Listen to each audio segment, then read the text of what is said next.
humans, it's Rob here with Not a Robot Podcast's DC Comics review show number 145, the world's greatest comic show about the world's greatest superheroes. And with me, as always, he's back, he's happy, he's here to talk. It's Brandon.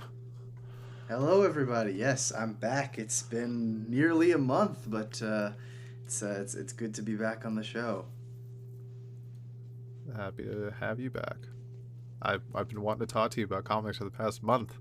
I've been waiting. Rest assured, I haven't completely disappeared. I've been very active on Discord as we've been chatting a lot about some stuff I'm sure we'll get into. But yeah, it'll be good to be properly back and chatting with you guys.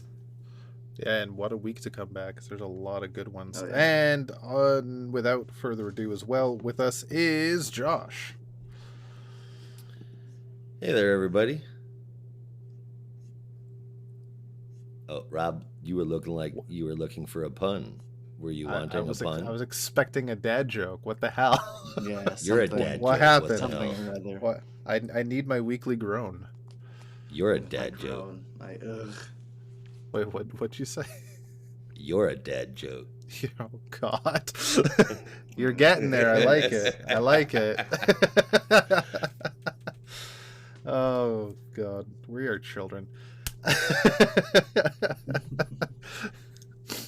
All right. So we are here to talk comics, as is usually the case.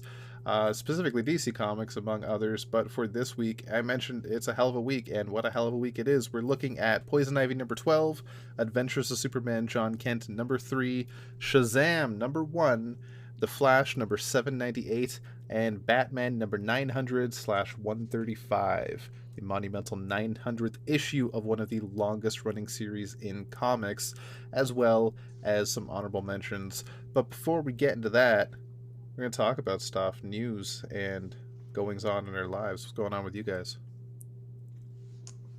Oh, I mean, I wish I had more to report this week. It's been a busy 3-ish weeks that I've been gone, and thanks to Nathan for filling in for one of those weeks. I really appreciate it. Just a lot of back and forth. I think the last 2 weeks especially were consumed. I am part of the sort of like small house band that we have for one of the theater groups at campus, and the last 2 weeks of my life have just been consumed by rehearsal, and then finally tech week, and then the rehearsal. So I'm glad that I have somewhat of my life back. But yeah, that was just it was exhausting, but very fun. So those hell that's weeks pretty much all I have to busy. report. Those hell weeks are insanely busy. For those that don't know, in theater, oh God, the week a show goes up, we call that Hell Week in theater, because every day you're at the theater rehearsing constantly. Oh my God. Whether you're in the band, backstage, or on stage, it's just go, go, go. Make sure you're ready, and if you're not too fucking bad, catch up. We ran our dress rehearsal, I think 2 or 3 days in a row, just making sure we had everything.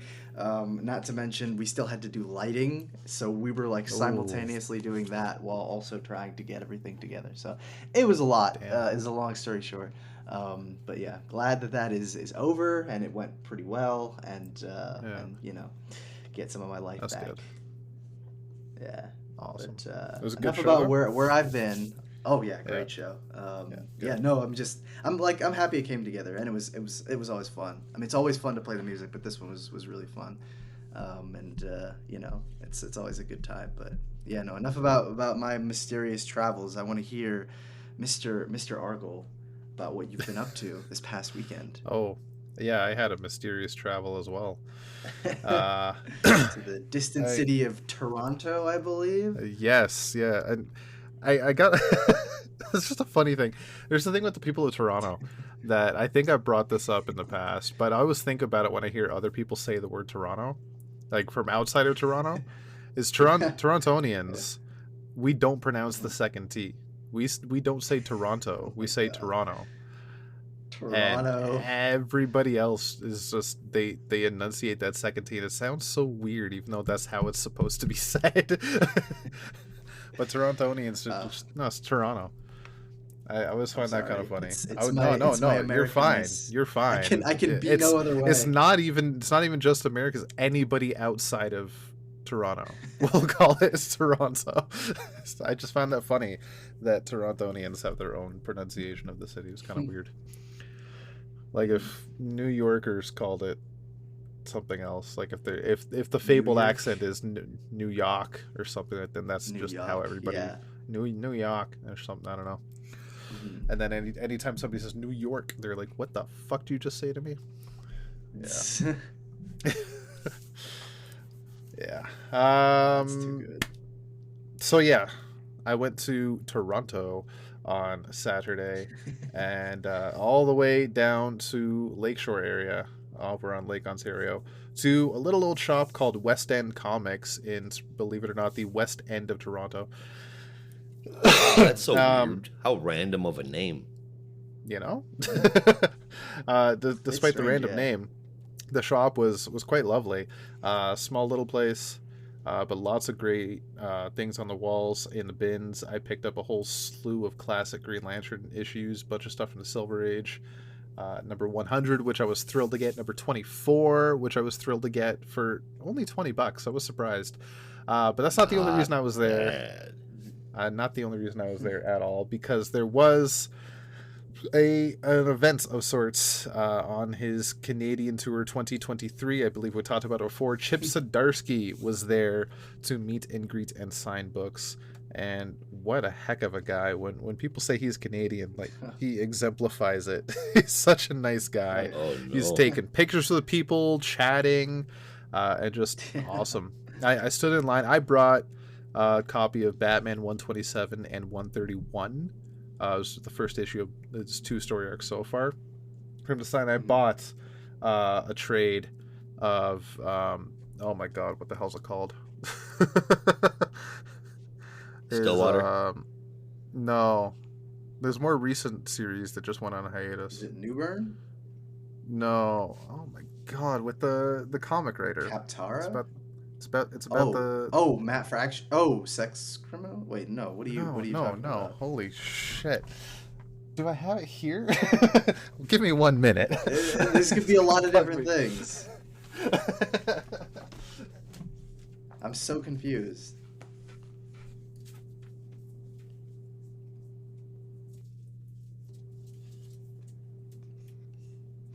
I am curious. Public domain. That's what it is. Oh, okay. There you go. Thank Jesus. That was gonna bug me if I didn't go get it. Yeah, public domain. I picked up a trade of that, showed it off to wife. She might actually read it. And he signed all 3. He signed 2 Rob Love Chip with a heart. I thought that was awesome. The dude is just the nicest guy. Awesome. And just talk to him a little bit, and like I put my copies of Batman on the counter and pulled them out of the sleeves and just thanked him for doing this and like how awesome it is to meet him. And he grabbed issue to 127, just started flipping through it, and just like, oh man, I had a blast writing this. And just going through the issue, remembering his work and like when he was writing it, like, oh, this was so cool. And then we just shot the shit on Jorge's art and how beautiful it is. He was speaking volumes about it. It was great. Yeah. Did you do anything else? Yeah.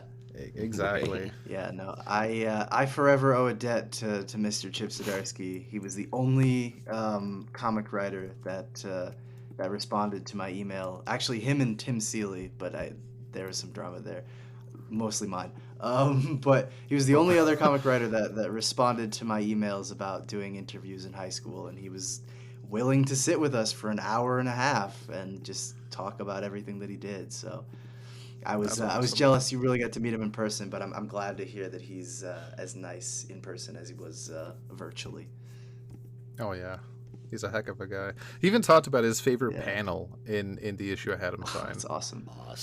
Which is near the end when Superman shows up and he's just all in shadow. He pointed out apparently he brought it up in the script. It wasn't even Jorge's idea when he wrote it out. He's like, Wow. when most people have Superman in silhouette, they have the eyes red for the heat vision, but he wanted to do it differently. So you'd see just the eyes and it looks so much colder, but then you also have the frost breath coming out. He thought that was a lot, for lack of a better term, not a pun, cooler. And I freaking agree. Yeah. When he showed, like, I remember seeing that the first time. I thought that was pretty freaking cool. It was a really cool moment. Yeah. I'm glad he's as cool as I was hoping he is. Yeah. That whole day was just my cool moment. I was meeting him and getting some stuff signed. That's awesome. The shop didn't actually have much of his left because they ordered stuff a week or two in advance prior to him coming to sign stuff, but they all mostly sold out before he even got there because he's such a prolific writer at this point. Let's face it, that they just couldn't keep it on the shelves. So what are they really going to do, right? If somebody wants to buy it, they're going to say, no, we're keeping this for another day. Like, you can't. So perfectly understandable. They're going to sell it off while they can. Just a shame that there wasn't as much there as they wanted for people to have signed. So yeah. Oh, and I got photos with him, which was the hell of it. Yeah, like the guy was coming around from behind the counter and just taking photos of people and everything. Like, heck of a guy. Yeah. So Chip Zdarsky, if you're listening, thank you, good sir. You are a good sir. Of course he's listening. We're probably his favorite comic book podcast. I definitely hope so. Yeah, hell of a day. Awesome. And I guess if it's okay, Josh, can I plug my other side thing? Oh, by all means, please do. I am now writing on InsidePulse.com. Yeah. Yes. I'm writing occasional articles. Yeah. I've just started this week. I've only got one thing so far. I'm thinking I'm gonna do like a weekly spotlight on a single comic coming out that week. You can already tell what my spotlight book for next week is gonna be. I think at least I'm gonna start at least that, and then Wonder Woman. What else I could write? Maybe Wonder Woman. Maybe Wonder Woman. Maybe Wonder Woman. Is it gonna be a joke? Copies. It better not be a joke. I don't know. No, if my 2 limited edition copies come on time, I'll have something to write about a bit more than just a preview. Nice. God, I hope they come on time. Ugh. I've never ordered comics from an online retailer before, so I'm not sure how good the shipping is. Like single issues. Obviously, I've ordered trades, but I've seen hit or miss, man. Yeah. Fair enough. Well, hopefully it comes on time. Yeah. Anything going on with you, Josh? Anything exciting? No, not really. Other than I found my next comic book that I'm going to be diving headfirst into. We were talking about before we got started into the podcast, My Greatest Adventure. But it's been pretty boring around here lately. Been playing the hell out of Hogwarts Legacy. That's right on. That's about it, man. Yeah. How many hours are you in on that? 41. Wow, I honestly thought it'd be higher because almost like a couple times a week I'm talking to you, you're like, "Yeah, I'm playing Hogwarts Legacy." I say I'm not playing it every day for long periods of time. You're just catching me at times where I have been playing Hogwarts. Yeah. When I do, I prefer to sit down for a while. The damn missions take so long. You gotta, gotta get that sense of accomplishment. As coined by EA. Oh, Jesus. Yeah. Oh, is that an EA thing? Yeah, that was. Oh, well, then let me rephrase it then. Fuck EA. It's you got to feel like you're getting shit done. There. Yeah.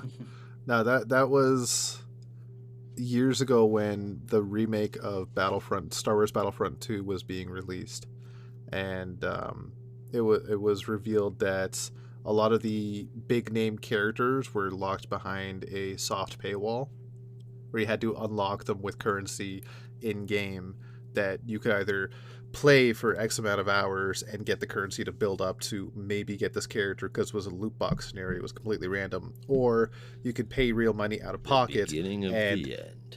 do loot box currencies over and over again until you get the characters you want. People did not like that, understandably.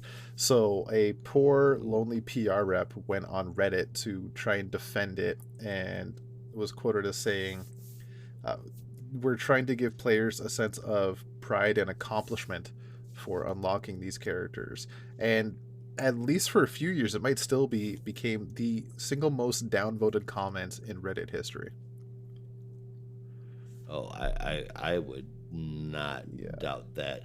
Tell me how the fuck that even makes any sense. How does that make any sense? We're trying to give you a sense of accomplishment by making you grind for 3,000 tokens or whatever just to probably not get what you want because there's 12 other fucking options.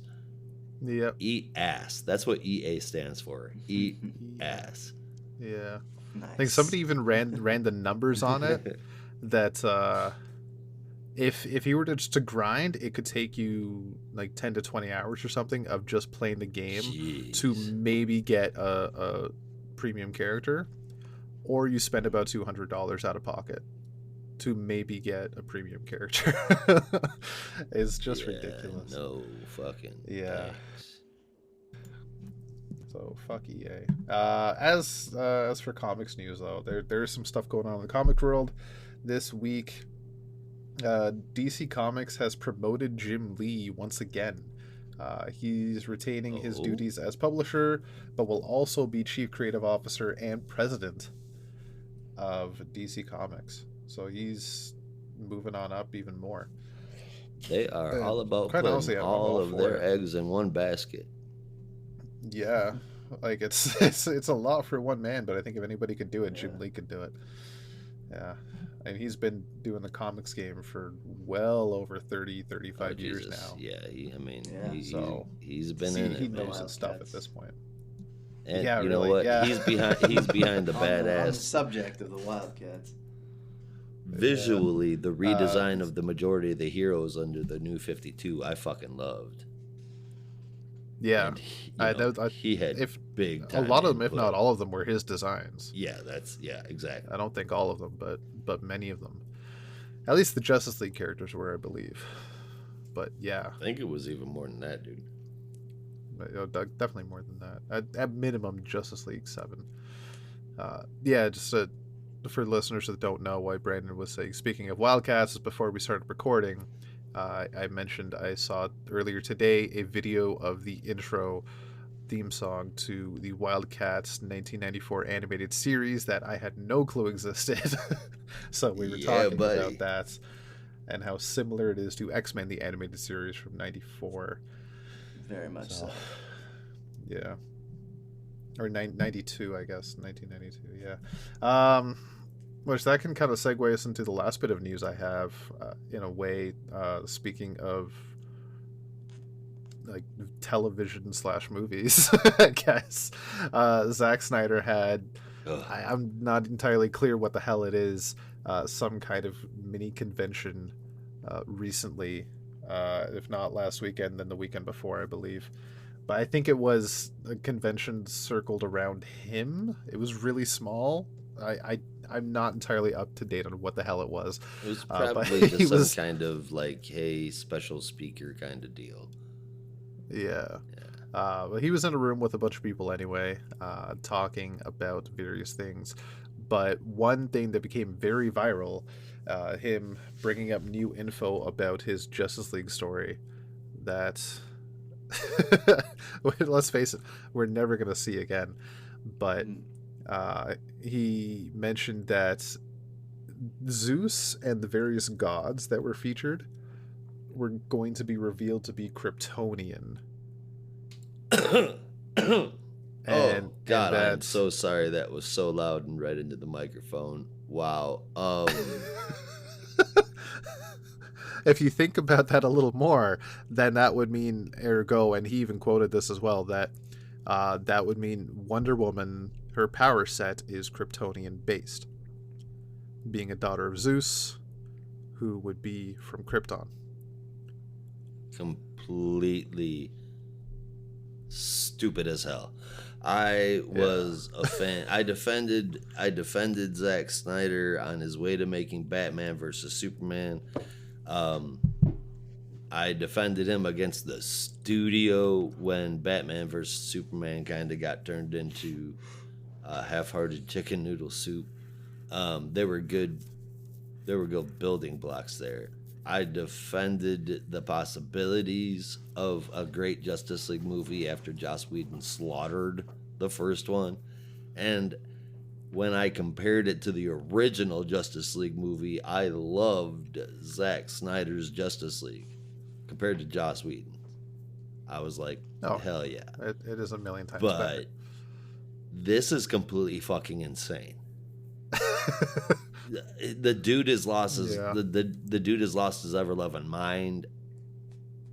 To have all superpowered beings are fucking Kryptonian now. Apparently. How stupid is this? How stupid is this? All right. I don't even know. Don't tell Isaiah to listen to this, because I'm not gonna let him know I said this unless he brings it up. But oh my God. Someone take his ass out of that director's chair. Oh, no more shit. ideas from Zack Snyder. That's dumb. He cannot be trusted with shit anymore. Oh my God. How are you going to tell me not to tell Isaiah now? It's all I want to do. You fucking Tom King'd it. No, I hate it so much. Oh, I tried, dude. I tried so hard, Zack Snyder. For years I tried, and you fucking can't. You just let me down. To quote a better DC movie, you either die a hero or live long enough to see yourself become the villain, basically, in fucking Josh's world right now. Goodbye, Zack Snyder. You can eat a dick. Yeah, that... Join EA. I haven't really been much of a fan of Zack Snyder's work to begin with, but this is just ridiculous. There's a reason we're not getting any more Zack Snyder DC movies, and this is going to be one of them. Absolutely insane, man. Yeah. Brandon, I know you're not too big on the DC movies we got out of Zack Snyder to begin with, but do you have any comment on what could have been somewhere in the multiverse? It's an existence. Not even remotely. My mother told me once that if you don't have anything nice to say, you shouldn't say it, and I have nothing nice to say about this. Fair enough. And nothing that could not be expressed better by someone else. So yeah, I'm just gonna I plead the fifth on this one. Well, there you go, Mrs. Chandler. I hope you are proud of your son. Yeah. Yep. Yes. Yeah. No. He's a good boy. I have nothing good to say about that idea. Basically, anything you could say, Josh has already said. Yes. Yeah. Josh is like my enough. the anger translator from. I was just about to say he's your Luther the anger translator. Josh is my Luther. I would my anger translator. happily take that role on for anybody who needs it. Make use of your power sets. Awesome. Am I right? Oh yeah. As long as not everyone's Kryptonian. Yeah, fucking A. Yeah. Jesus Christ. Like, it's such a weird idea. Like, I guess it's one thing if you want to make one or two gods a Kryptonian, but the entire pantheon, and therefore Wonder Woman de facto is also Kryptonian. Just, dude was lost. I knew that from the second I found out about Robin and Jimmy Olsen. Why would all of them just develop random different powers and not all the same Kryptonian powers, like all Kryptonians that's exactly ever? The thing. Dummy. Why does Zeus have lightning powers? Was he moving towards blue costume Superman? What are we doing here? I don't know. No, like, the second I found out he just killed off Dick Grayson and Jimmy Olsen, that was done. He made two of my favorite characters. Yeah,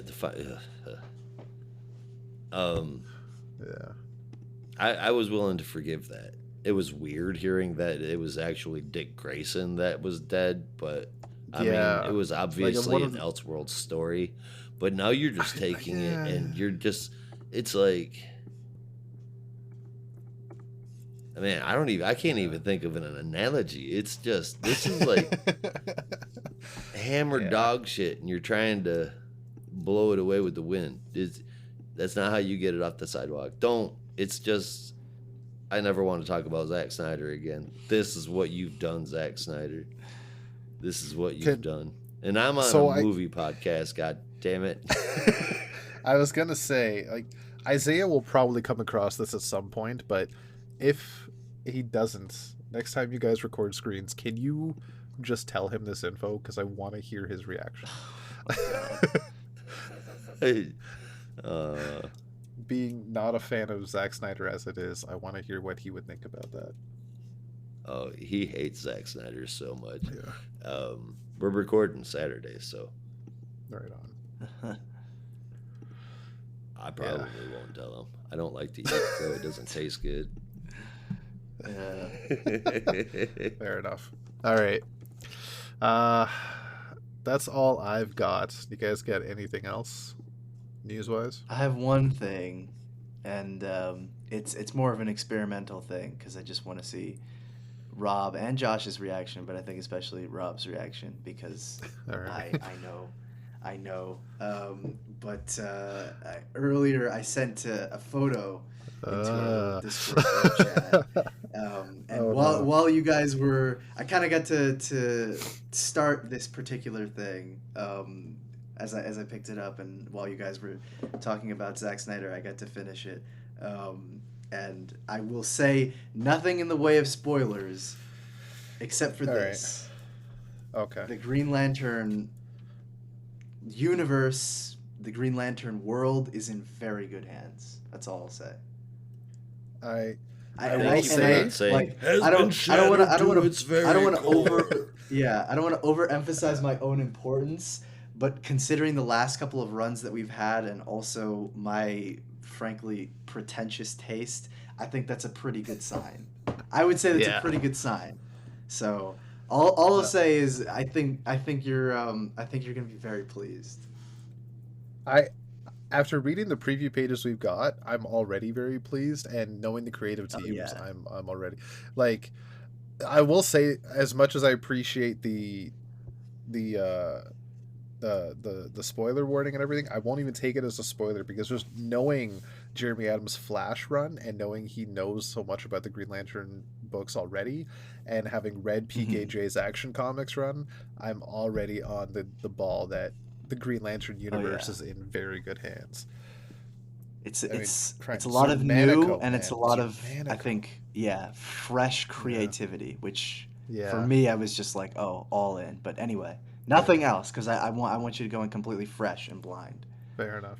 The only thing I want to ask, because this is a question I've been wanting to know, I just want to make sure I'm right. Okay. I sent you the preview pages a couple weeks back or last week or something, right? Yes. When they showed up. So you know how there was in the preview pages there was Hal Jordan and John Stewart. Is that main story and backup, or was that all just one story? Is that all in the Main story and backup. Oh, okay. Yeah, All right. main Makes story sense, and yeah. then the backup, which is, I mean, this isn't really a spoiler. It's a format thing, but the backup is shorter than I expected. It's only 8 pages. I don't know if Oh, he already wow. mentioned that Okay. somewhere else. Yeah. I hadn't heard. At least that wasn't mentioned. Like, there was an interview with But him it- came out earlier yeah. this week on the Lantern Cast with PKJ, Mhm. and I don't think he didn't mention anything about the page count, but that's Yeah. interesting. But I would not be dismayed. It's really good, 8 pages, and like if you were, all I'll say is if you were on the fence about there being 2 Green Lantern books, once you get a taste of what PKJ's story is going to be, I think you're going to be really into it. Yeah. Ooh. I mean, he did tease. I will say this: he did tease on the Lantern Cast, and this might be mild spoilers for anybody listening. That there are going to be throwbacks to his Action Comics run as well. There's going to be throwbacks to the Warworld saga, which I think we could already have expected. and that even Mhm. the Radiant Black that was in the one shot he did for Worlds Without a Justice League Green Lantern, like he wrote the John Stewart story. Oh The yeah. Radiant Black being the enemies there, they were mentioned in a story by one of the Philosians during Warworld Saga. So he's already Mhm. bringing this alternate universe monster to.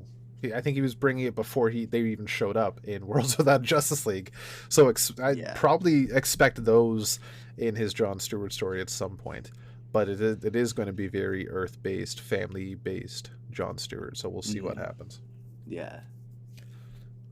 Yeah, Yeah. going to be interesting. Yeah, I just I know. I'm like I can say nothing. But yes, yeah. It's all I'll say is yes. For the moment, most of the stuff is very earthbound, which I think is Yeah. actually probably the best thing for both Hal and John respectively at the moment because Yeah.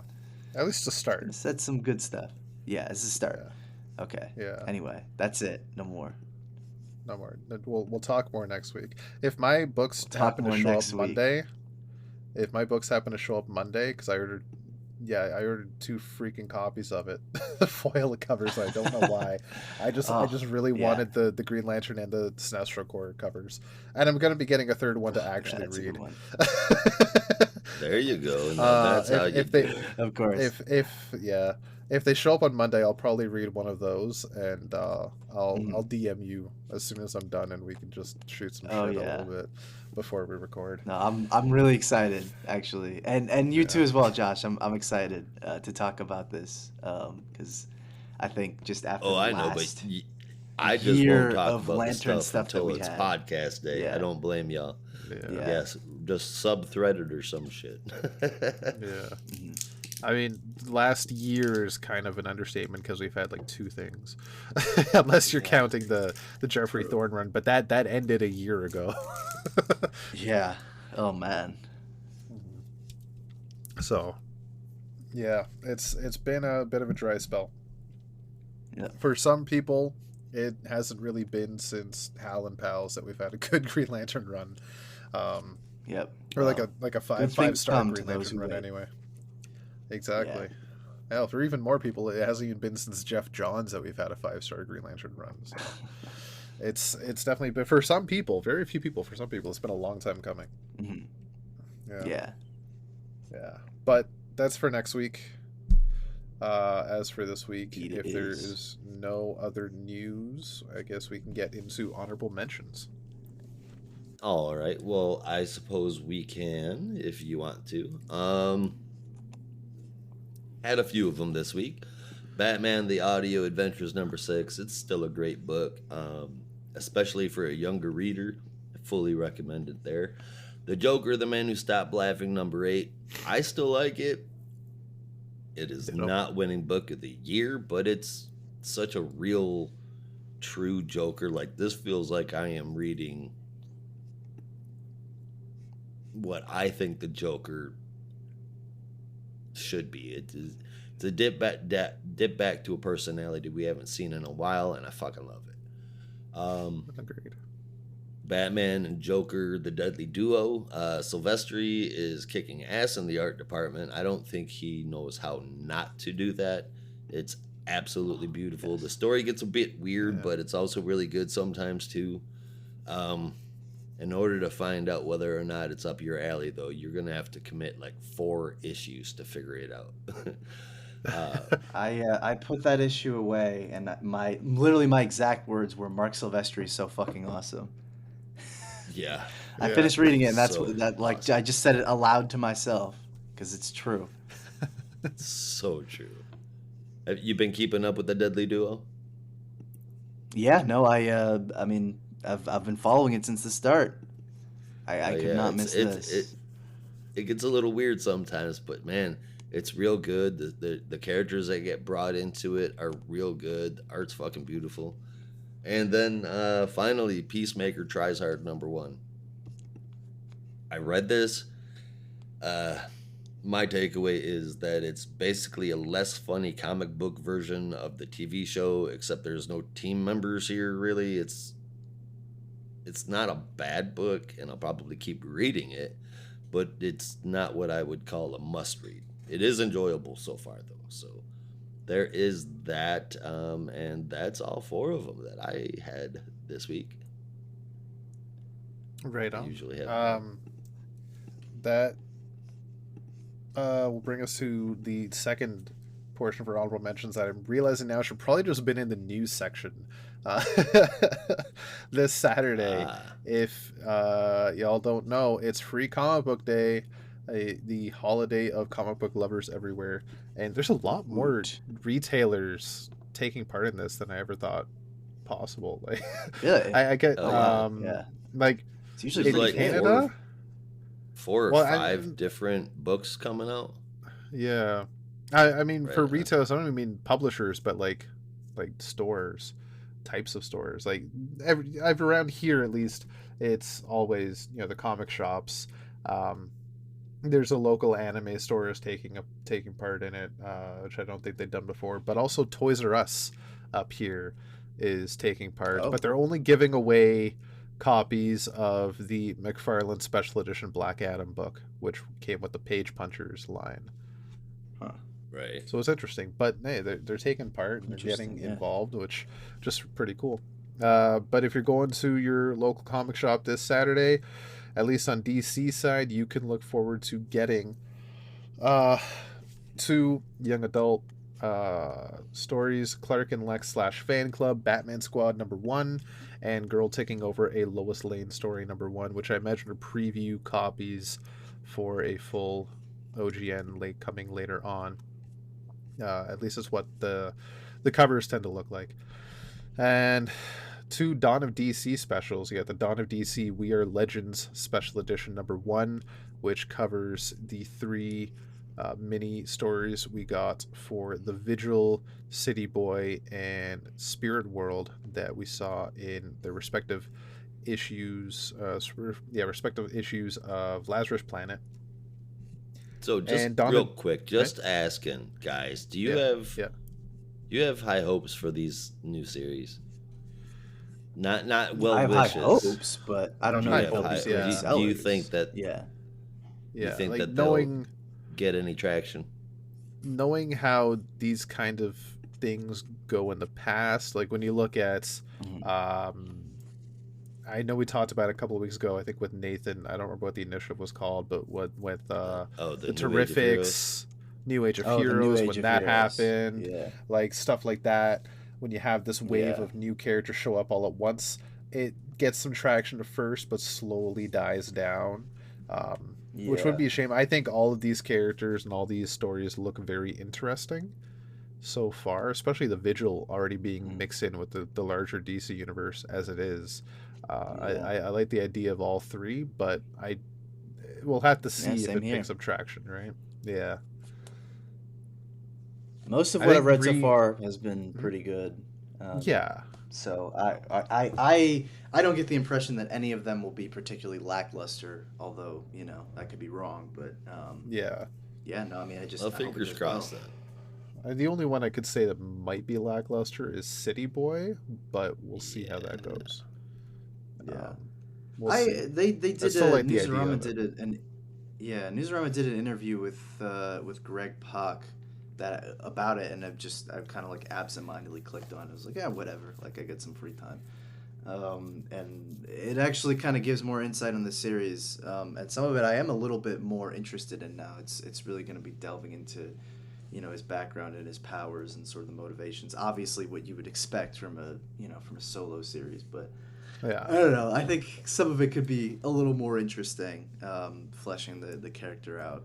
So yeah, no, I'm at least interested to see where each series takes their characters.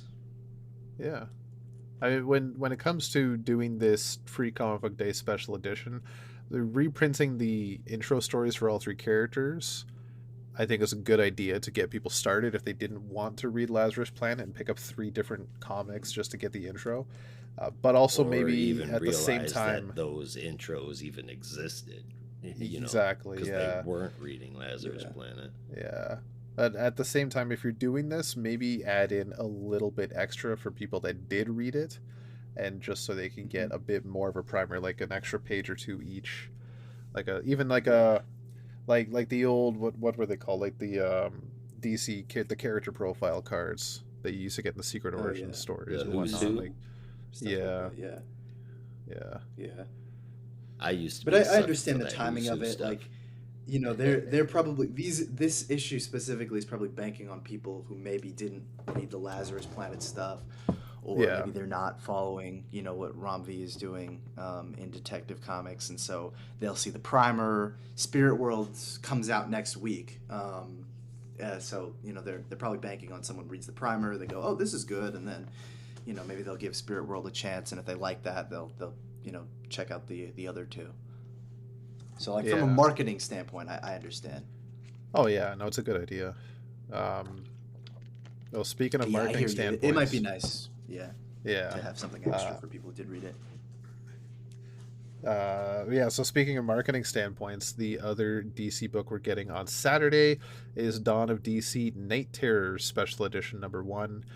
And it is also a primer for the upcoming Night Terrors series coming this July and August. Wait, night was say series or event? Well, it's 4 issues, a mini series. Oh, I just okay. call it Yeah, series. but Yeah, yeah, it'll be not Night Terror's ongoing event. for Yeah, sure. Yeah, just 2 months worth. 4 issues, main series, and then 2 issues for all 20 of the the tie-ins. I gotta laugh every time I say 20 fucking tie-ins. Otherwise, I Yeah, just go so crazy. in case you were wondering, Nice. it's not an exaggeration. Yeah, There's I mean, to be fair, literally 20 and fucking what Nathan tie-ins. has reminded us, and what I see every time somebody talks about it online, a lot of the main series are going on a 2 month hiatus while this is But out. what if you So don't there are a like the lot Night of. Terror's tie-ins? That's exactly it. Like, there's going That's to be a that's couple the of thing. other It's like, books coming out, yeah, but it's it's just just like, like what if you just don't care about this? It's kind I of know it's weird. just It- I understand they did the same thing with Future State, but it really is a poor marketing strategy when you think about it because you're banking on people really liking this event and really liking this series, and yeah, sure there's going to be speculators for new number ones, but the difference, at Nash. least in this, is these aren't with Future State there was no like main Future State miniseries. It was just a bunch of no, unrelated series that were all within the future. This is like these are presumably going to be related to the main Night Terrors event. So you're going to have people like, oh, well, do yeah, I need to read this for the event or is it entirely incidental and I don't have to read it at all? And if that's the case, then I'm not paying for it. And then, oh, well, you yeah, go 2 months yeah. You got to without have a reading bit any of this more. stuff. So, Bit yeah, more you need like a bigger transparency on pull. that if it matters. Yeah, just Yeah, yeah. So it's not a smart marketing move, but whatever. yeah, and even more so, like even to your Unless it point, works. with Future State, that was also part of kind of a reboot at the same time, like a line Yeah. reboot Hmm. with the universe. So you didn't really have a choice.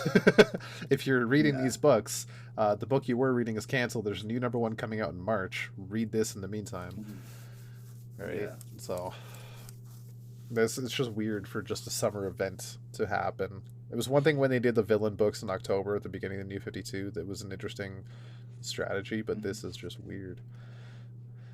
Yeah. Oh, those villain books drove me fucking bonkers when they did that shit. It was like a one-off. I didn't mind if it was a one, especially if there was when they got to like the 23rd, 24th issues of each, they did the point one, point two, whatever. So you still got that main issue story, that main run story, and then you had a side copy that was also technically number 23 that had a villain profile, which I thought was kind of cool. Oh, I think we're talking about two totally different things here. I'm talking about that No. villain of the year crap. Oh no, that was later on. Or That before. that shit was horrible. Yeah. I hated covering that stuff. Yeah. That was a weird one. That's not all from DC with the Free Comic Book Day though. Their schedule is a little weird. I don't know why they're doing it like this, but I think 2 weeks from now on a Saturday, they are sending out another free comic book to retailers, and that is the Dawn of DC special, basically, just talking about stories coming up in Dawn of DC and what the overall story might be, potentially, as the theories are going about Brainiac. Because in all those pictures they see with the timeline, you see all those tentacles that suspiciously look like Brainiac's tentacles. So we'll see what happens. Oddly enough, in 2 weeks, Mm-hmm. not this Saturday, I have no Yeah. idea why they're doing that. It's really really weird, but whatever. Yeah, there's going to be a lot of good books in May. Is basically what we're looking for. But Right. that's enough about honorable mentions. Let's get into some reviews. You want to start off with quick bites? I And could take a quick bite out of it. It's yeah, a big yeah, one, though. definitely. Oh, Much yeah. like what happens in the book. Ooh, Written yeah. by G. There is a Willow quick bite. Wilson. There is a quick bite, and it's a big one. Written by G. Yeah. Willow Wilson, art Marcio Takara, colors Arif Pianto, letters Hassan Atzmani El Hao, and a cover from Jessica Fong. What a really different style for Fong to be using on this cover. Colored Yeah. pencils for sure. It's just a departure from her normal style. That's the only reason why I'm bringing it up, and it's still just as gorgeous with using totally different something else. 12 for 12, man. She's nailed it. Anyway, issue. Literally 12 for 12. So This is the 12th issue. that's 12 for 12. She's nailed, like, done perfect covers All 12 out 12 of of 12 them. times. She's slapping tendies. Monster Gwen of Glop is still a monster, and Penn has to deal with it. Good luck, Pam. Still able to move. Monster Gwen of Glop brings back the fight to Ivy, and they beat the living hell out of each other. Ivy is able to win, but not before getting a huge chunk bitten out of her by Monster Gwen of Glop. She passes out as she can't fight off the Lamia anymore, and she's overtaken with the fungus. It takes her to some like dreamland place for a minute where she feels pretty peaceful, but that doesn't last very long. She comes to after a week and after a couple of dreams about Woodrow Wilson, which has me a little bummed out for Ivy. That can't be fucking good. I'm sure that won't be the last we've seen of him.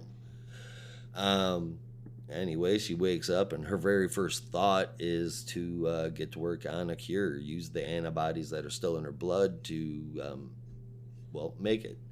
And she sets about doing just that. She succeeds, of course, because, she's Dr. Ivy, and gives it to all of the infected women. One of them turns it down, though, because she doesn't trust chemicals. Even though she's slowly being killed. She knows this. She's slowly being killed and turned into a monster that could affect and kill the rest of humanity. Even though she was a part of a psychedelic orgy because of chemicals and has been drugged and infected with a parasitic fungus, she won't take the shot to make it better because she doesn't trust chemicals. Cool. I guess I see your point, I guess. Ivy won't force her and she lets her go, and then she goes. She has Janet, that's what her name is. She has Janet drive her back to Gotham, and we get DC's current highlight of the year, Harley and Ivy together back in the same place, same panel. That's wonderful. First, let me get the art out of the way.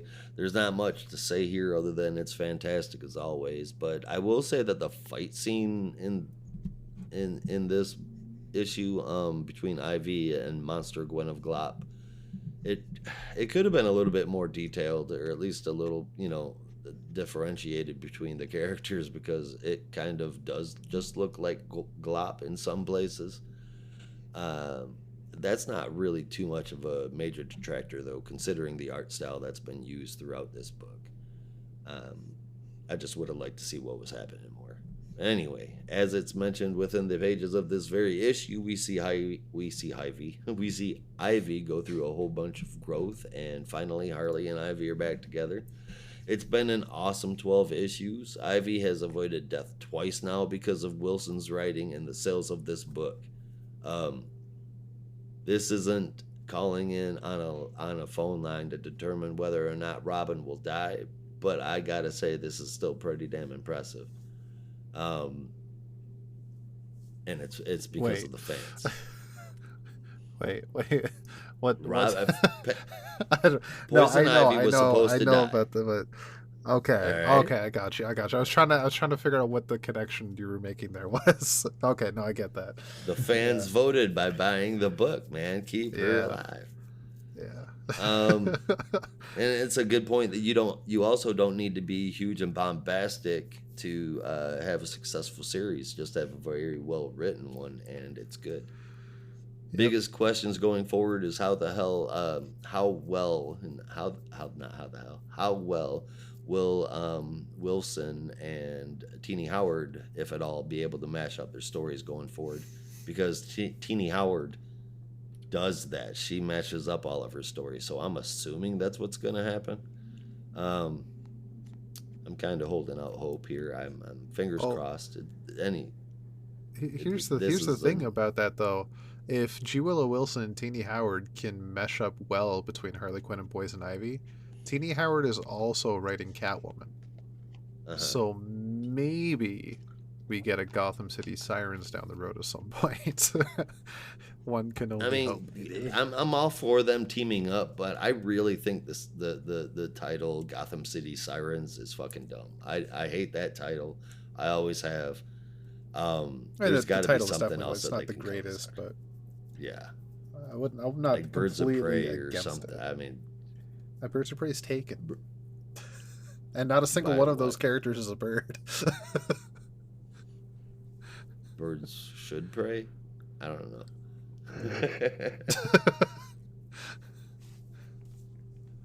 It's got to be different, something different than Gotham Something, City Sirens. yeah, But yes, that team back together would be excellent. yeah. Sorry, I keep interrupting you. Gotham City Ballbusters. No, that's all I was gonna say. Final score 9 out of 10, man. I really, Right really, on. really like this. Yeah, I can agree. There it was a very ominous ending, a bit more ominous than I expected. But you Hmm. had to expect some kind of ominousity, if that's a word. Knowing that Ivy was supposed to die at the end, and because they're getting an ongoing series now, she can't. So you had to expect some kind Yeah. of lead into the ongoing series. So Second time I'm she all for was this. supposed to die, and Sales saved her. Exactly. Wait, what was the Second first time? time, issue 6. Oh yeah, I guess yeah, I forgot it was only a 6 issue at first. Damn. Yeah, and she was supposed Yeah. to die in that fight with Yeah. Woodruff, Yeah. and instead she And then fucking ate him. yeah. And here she just Excellent. fought her way back from potential death. That's Yep. it's a hell of a story. Yeah. Twice. I but also Harley and Ivy going forward, potentially fighting a plant-based zombie apocalypse. Hell yeah. That sounds awesome as hell. Yes. Especially considering it's now canon that Harley can handle the hallucinogenic effects of the green. Yep. And it's They could not they just could for a play fun with that. Saturday night. But I mean, it could allow Harley to go into the green with Ivy. That there's a lot that Oh they could play shit. with. Is all Yeah. I'm saying. It's pretty neat. Yeah. Damn, that does open a lot of doors. Yep. Hell, Some so great big story, ones. great pseudo final issue, even though there's a lot more to come. That's why I say pseudo.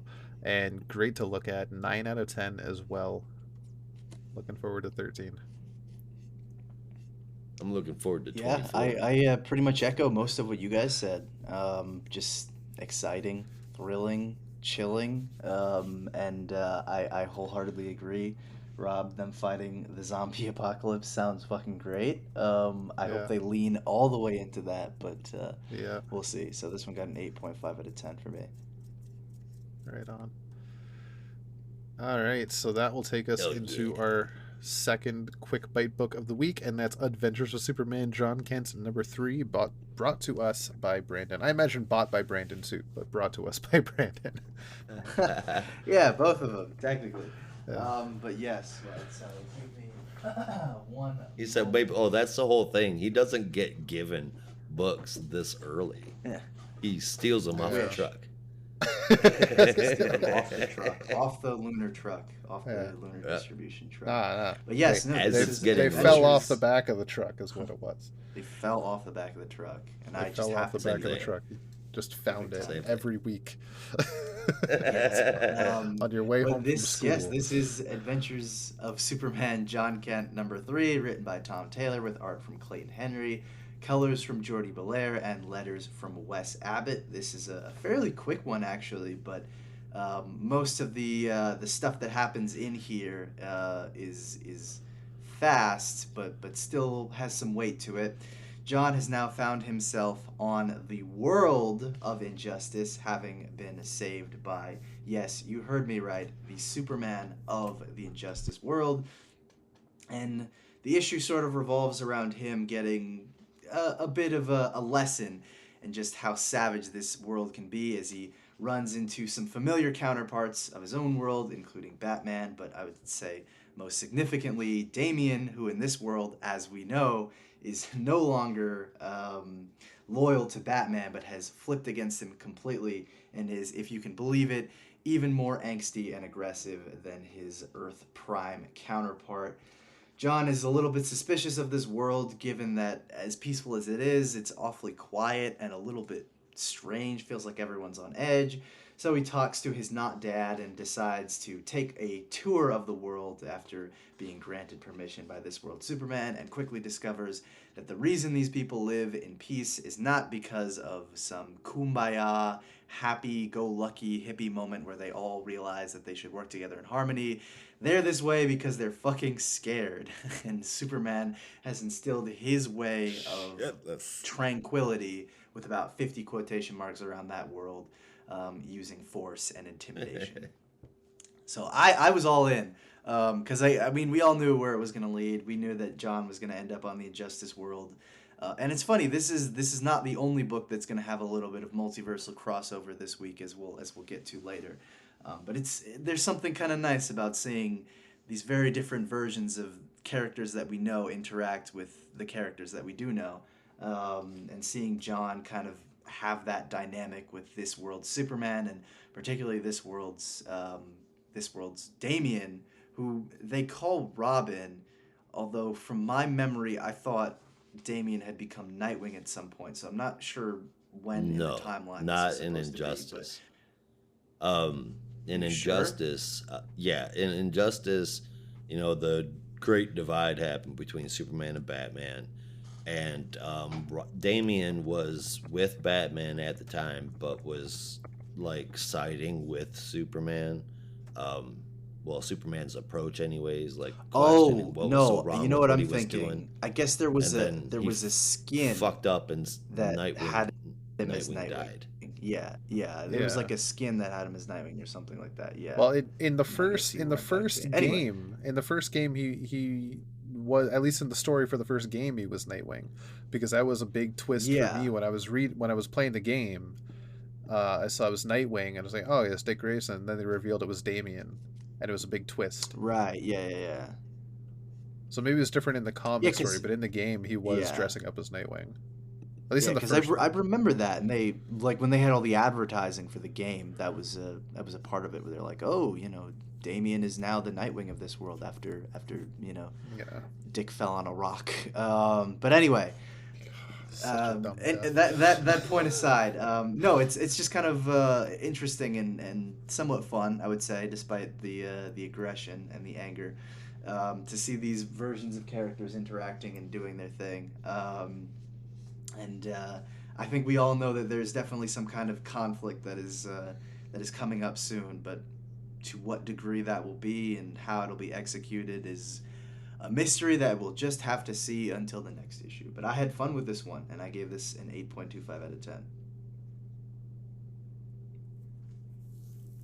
Yeah, this is going to be good. You're really good. I'm very curious at this point where this ends, because there's already been so many surprises. Recently on Twitter, I did see our good friend Glenn talking about this issue and how it's just reinvigorated his drive for this series when it was advertised as Jon facing Ultraman, and then Ultraman is killed off in the last issue out of nowhere, and that was only issue 2 of 6. So where the hell do you go from here? There's already been so many surprises in the first 3 issues. Where does this go? Where does it end? How do we get to where? Like, what is the final destination here? So I am very excited to see what is to come, and this issue, a lot of emotion, a lot of teases, a lot of kind of growing for Jon. So it's going to be quite the run, and this is quite the issue. 8.75 out of 10.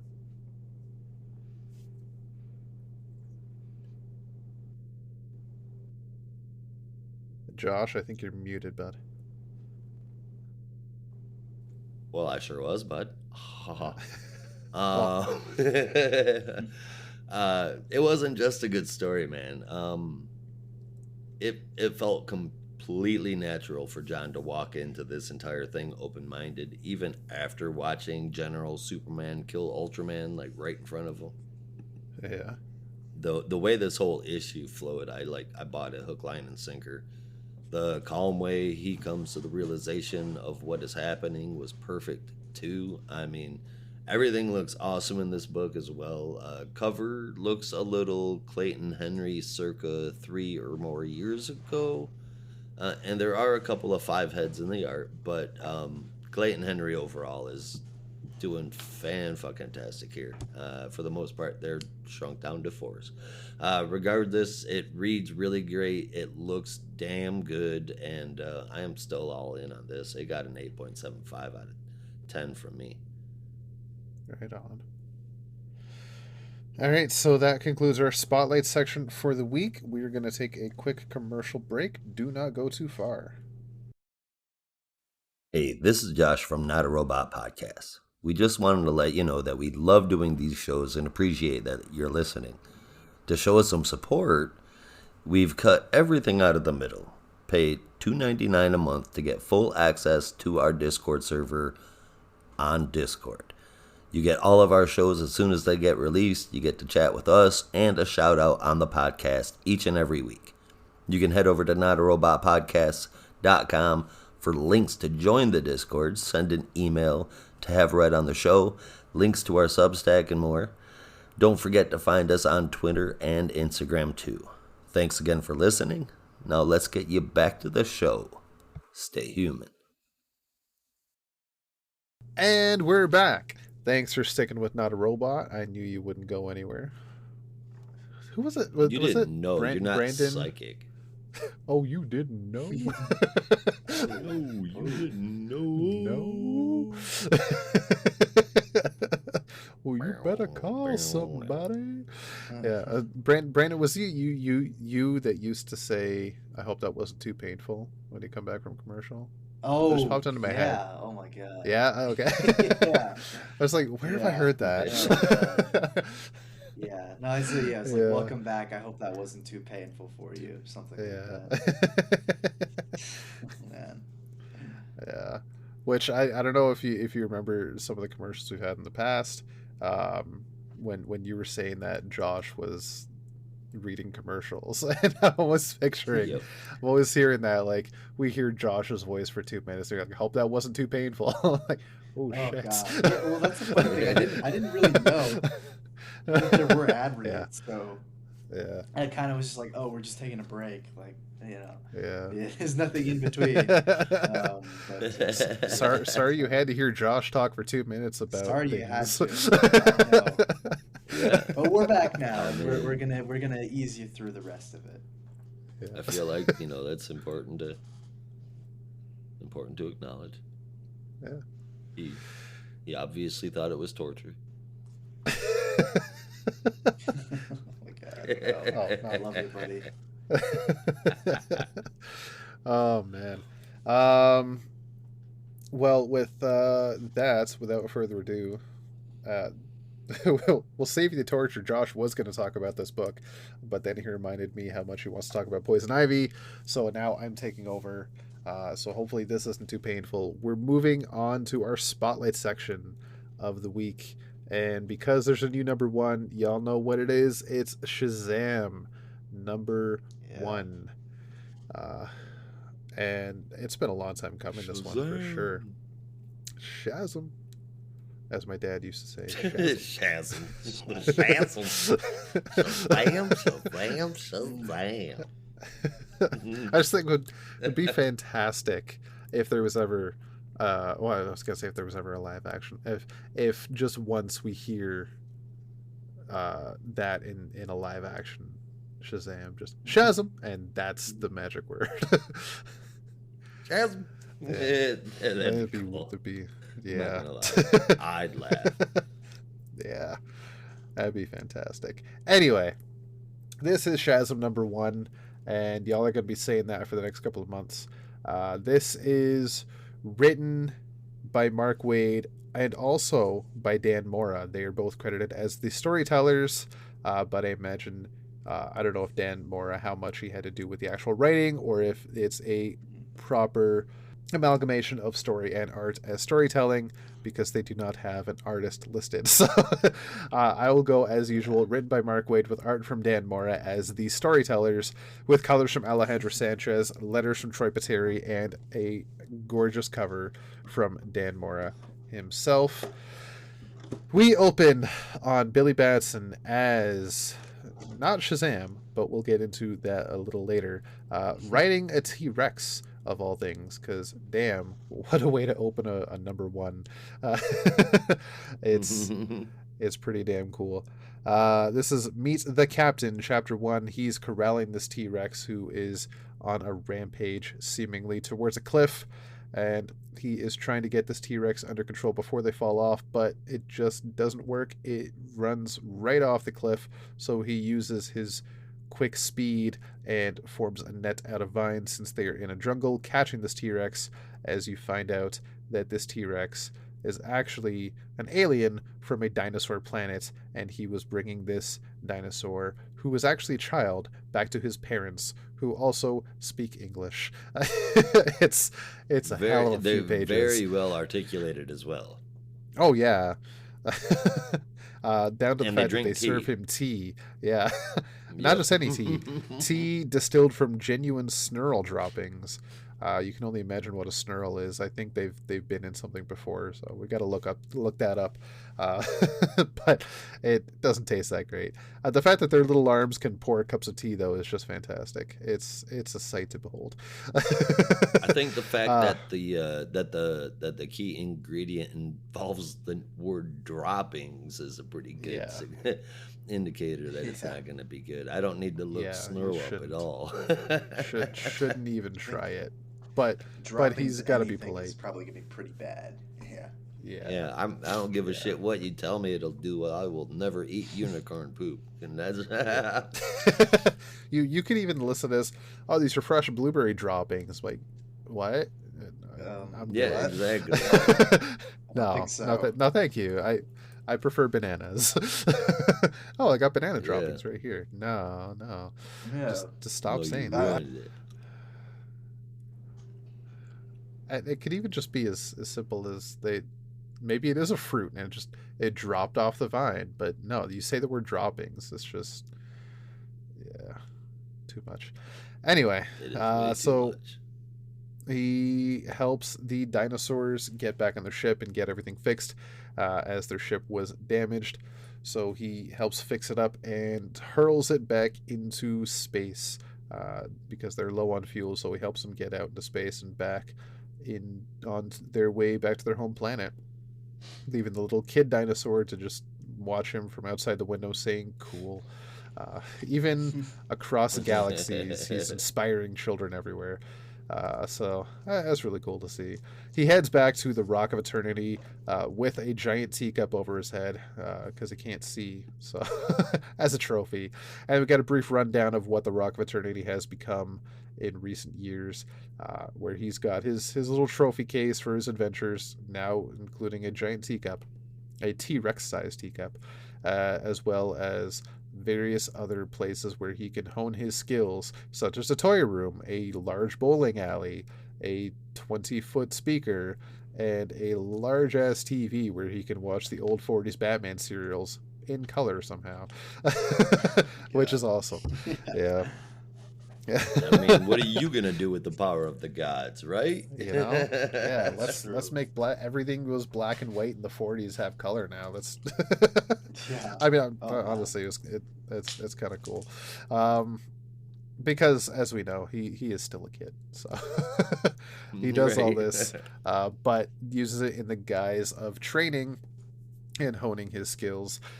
He is then visited by his best pal and brother, Freddie Freeman, who's asking yet again about sharing the power, but Billy has yet to figure out how to do that exactly, as it's not as easy as it used to be. And we also get a brief rundown of Freddie calling him Captain, and that has to do with a nautical adventure him, Mary, and Freddie had back when they all had the power of Shazam shared between them and the rest of the family, where we don't get too deep into what it was, but basically Billy was left sopping wet, and something to do with a fish maybe, but they just mock him by calling him the captain now, and that seems to be sticking. So that is his ongoing superhero name. And this is Mark Waid, so if it's anything like that famous date that was referenced early on in World's Finest, and we get to see the story later on, maybe we'll get to see this story later on too. I'm very curious what the hell the captain's all about. So, I mean, it's uh, it's definitely possible. yeah. So Freddy is still kind of like disappointed that he can't share the power. Says like, maybe I'll just look around the rock and see if there's something around here that could do it. And Billy's just like, no, dude, you know that's not a good idea. We know not to even begin to map this place. It's so dangerous. And the two fly out of there post haste because class is starting in 3 minutes. But in the shadows, they are seen by two god-looking people, which at least one of them suspiciously looks like Zeus. So we'll see what's going on there. And they're walking around the Rock of Eternity, just freely, and like they live there, which is kind of odd. But they're kind of disappointed with what Billy has done to the Rock and with their power. So that is something to look forward to. Uh, excuse me. Billy's in class getting bored, and we get a brief rundown of his life as a child and doing all this stuff. But he can't show off his Shazam abilities, so he has to be a lot like Clark Kent as a reporter, goofy, bumbling buffoon. He has to basically do the same thing. And it's not even that he's choosing to do it. He's just a 15-year-old boy, 17-year-old boy, however old he is. He's a teenager. He just doesn't have the same powers that the captain does. So he is kind of clumsy and not that fast. And it sucks for him. He hates it, but that's life. We Yeah, I also see mean, wouldn't Taki you though? Tani. Yeah, especially if with It's pretty understandable. the spoken of the saying of a single word, you could just be Superman. Like, yeah, I freaking hate being normal too. Why not? So we also see Taki Tani has returned and moved in with the family, and is basically the chef and resident cleaner of the house. But Manny. he's living there for free, so he's happy. And we also see that Billy is doing a side gig by being the world's foremost authority podcast and reporter on everything to do with the captain. As or all, why not? Excuse me. He After says all, why it not? works for Since Superman. exactly, yeah. So he can definitely do it. Why the hell not? And his username is not Shazam. So if Yeah, that's you caught that that, too, huh? That's pretty yeah, funny. like there's two ways he could take that. Like, my name is not Shazam, but also no, honestly, I'm not Shazam. No matter what what way you look at it, not a great Works on a choice. couple levels. Yeah. Whoa. But Steak. as he's doing a brief podcast, he gets a notification there's an 8.4 earthquake hitting Southern California. Holy crap, that's a hell of a magnitude. So he jumps Yeah. out the window, says Shazam, and flies off to California to help where Shazam. he can. Honestly, you're gonna be you can't say it the other way now for a couple of months. It's gonna be stuck in your head. Shazzle. Yeah. So he flies off. There's a giant sinkhole in California right now, um, but they don't even get too deep into like how big this hole is. He just flies right into the rubble and starts saving people, and helps them, helps the first responders in record time. In less than half an hour, both him and the responders have been able to work a miracle. There are plenty of injuries, but they've saved lots of people, many more than they could have alone.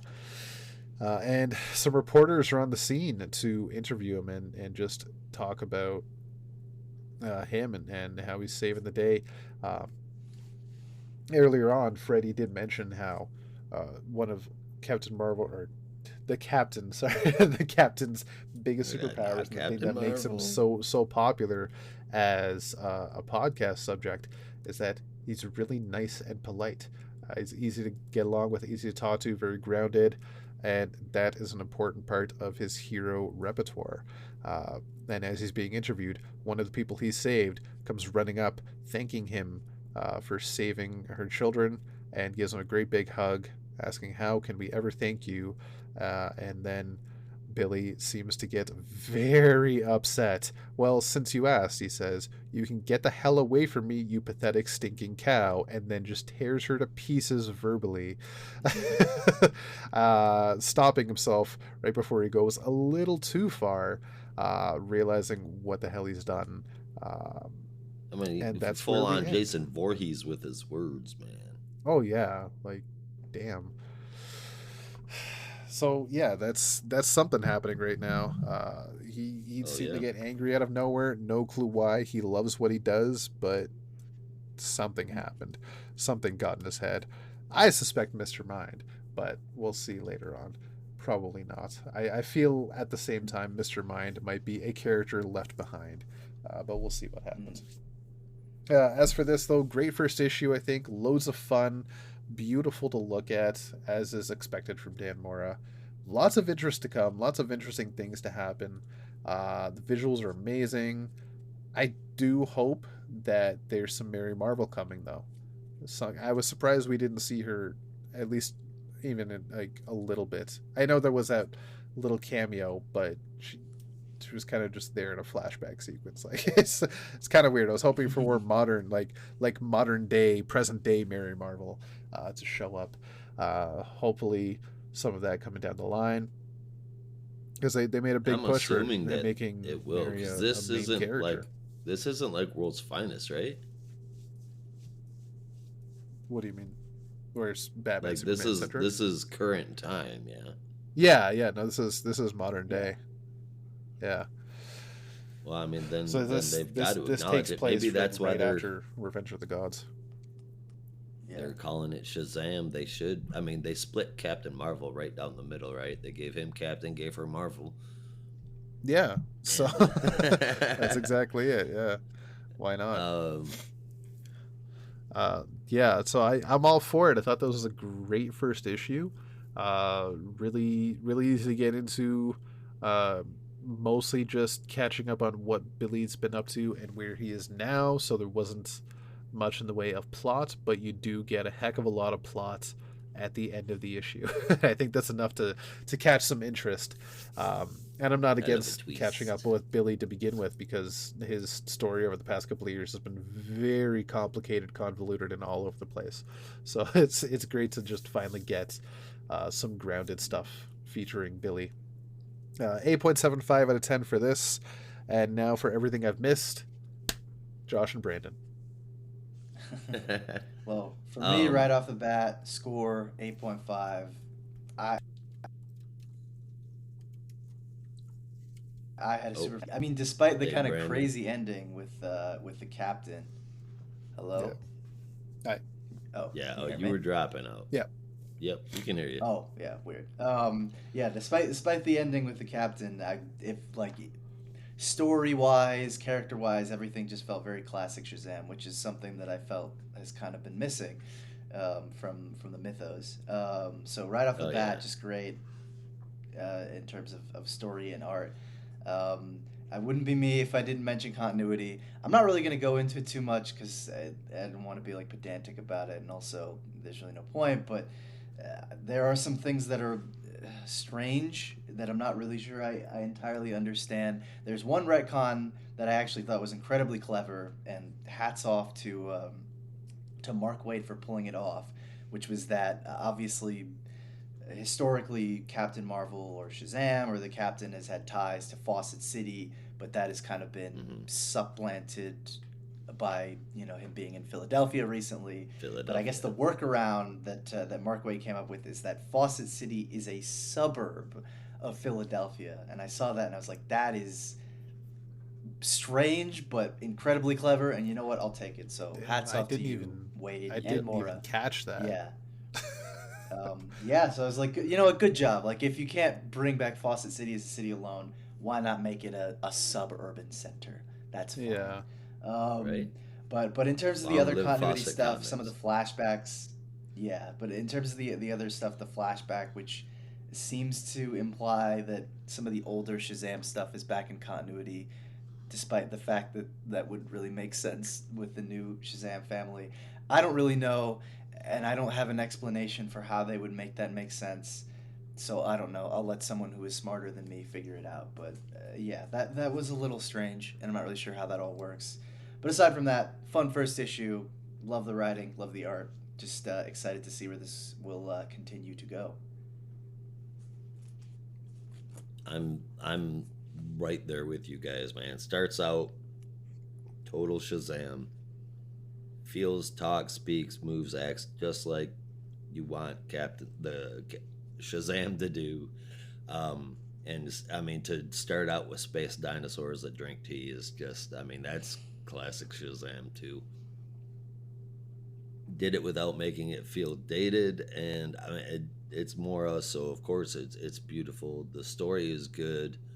Um, God's lurking in the shadows, wanting humans to fear the gods is something we literally just did in Wonder Woman. So I enjoyed the hell out of this issue. Before I could say I'm looking forward to the next one, I'm gonna have to see it.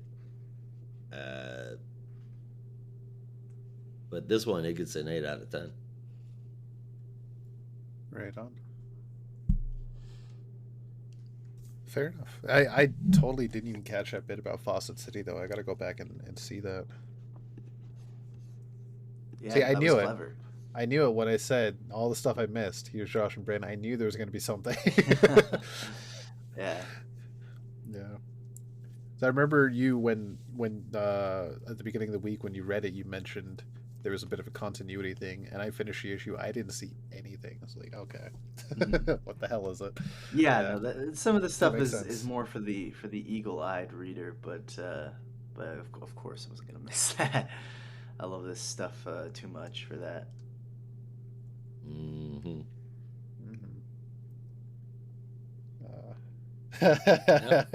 Pretty good, solid start.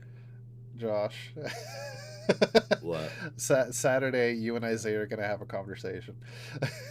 Oh, son of a bitch. He just posted in Movies and TV a TikTok talking about that Zack Snyder reveal. So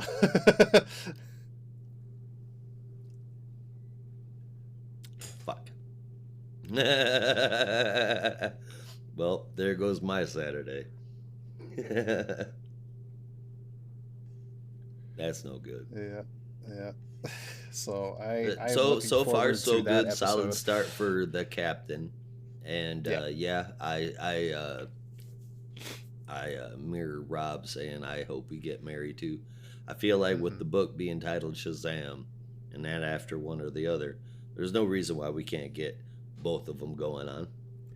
Exactly, since they both have to say the word, and they have very similar costumes and similar power sets.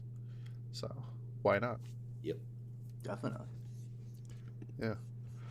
All right, that concludes our spotlight section for the week. We're shutting off the bat signal for now, and gonna wait till next week to turn it back on again. And what a spotlight section is going to be next week. It's going to be very bright.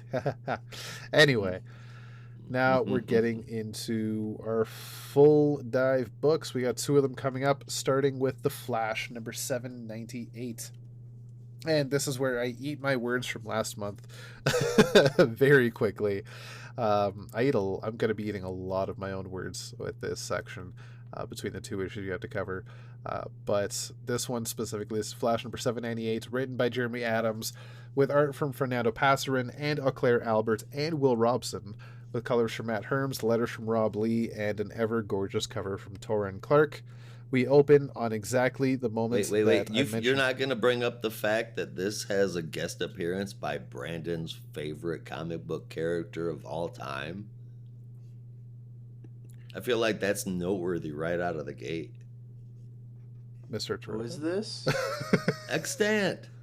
Mr. Terrific. Oh, well, I'm going to get into that. I'm going to get there when I get there. We were going to get into that. Oh, yeah. Don't spoil it just yet.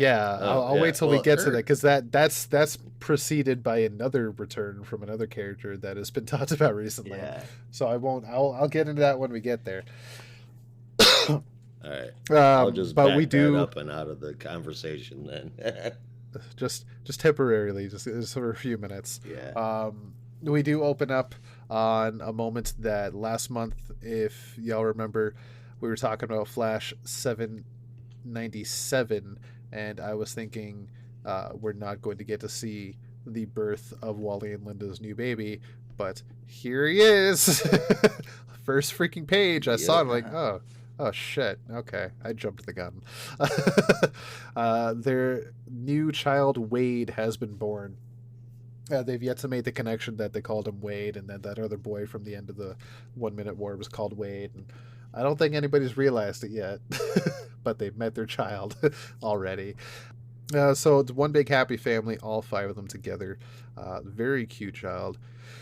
Very fun to see. While Linda no longer has her powers, as the connection to the Speed Force was only through Wade, so when he grows up, he's going to be super fast, as we already saw in 1 Minute War. And when you get stories like that, your mind just boggles with time travel. Like, what the hell happened? How was he there? Why was he in the past or the future or another planet? What happened? Well, as Wally has to go off to work, inconveniently the day of his new child's birth, he did have the time off thanks to Terrific Tech's not Terrific. Is it this one's Terrific Tech, right? It's Yes. not Holt Industries, Terrific Tech, right? Holt Industries was in the past. Terrific Tech's kick-ass paternity leave.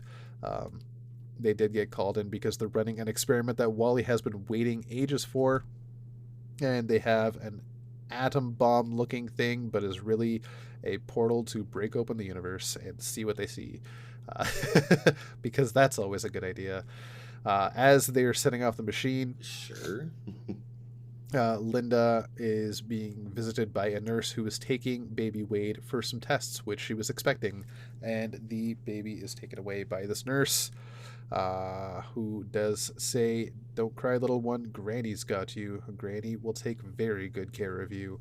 And if that's not giving you a hint of what's going on, as that nurse leaves, another nurse comes in a minute later looking for the baby to run some tests, and then Linda realizes what's happened, and as she runs out into the hallway also explodes right from underneath her, injuring her and most likely killing many others.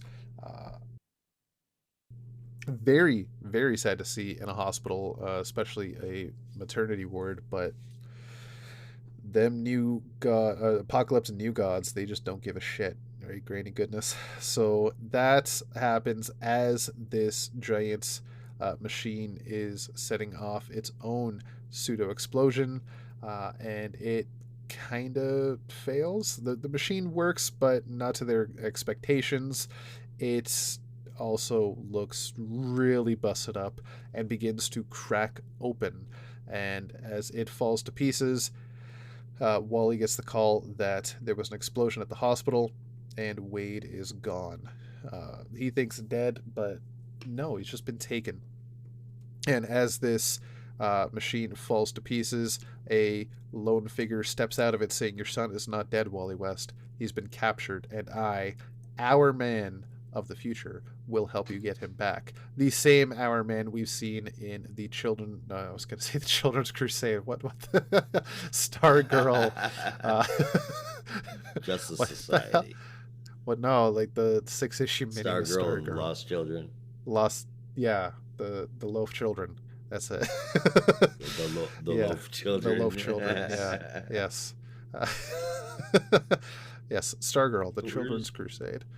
Yeah. Our Man that we've seen in Stargirl, the Lost Children, has shown up out of this machine that broke space time. But an hour later, Linda is bandaged up and quite healthy, and at Terrifictech with Wally in costume and Michael Holt in costume, talking with future Our Man, who said he was just in a battle with, as Josh mentioned, Extant, who makes a brief cameo appearance in a flashback, as that was the last time I think we saw this Our Man pre-Flashpoint. But in that battle, there was an explosion, and he was torn from time and space into the time point, where he was stuck for who knows how long, because time is really weird there. But through the wall, eventually he hears a voice about this voice talking about taking the son of Wally West, and how his training will begin, and various other ominous things. But as they left, a crack in hypertime appeared, and Our Man flew into it, which dropped him right where he is now in that machine. And this leaves them to the adventure they have before them. Excuse me, I got a tickle in my throat. It's really weird. How excited were you to see Extant, Brandon? Yes, I'm curious. Did it tickle you? Oh, so excited.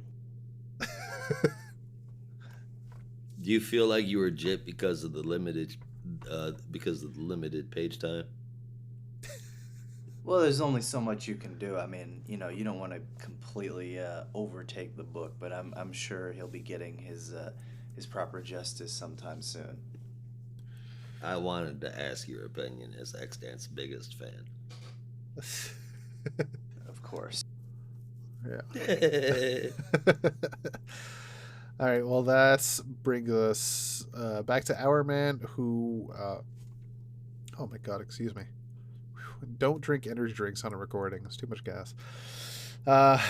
Yes, so Our Man is describing how they can get Wade back, but he needs a device called the Whirligog, which was lost to him in the battle with Extant.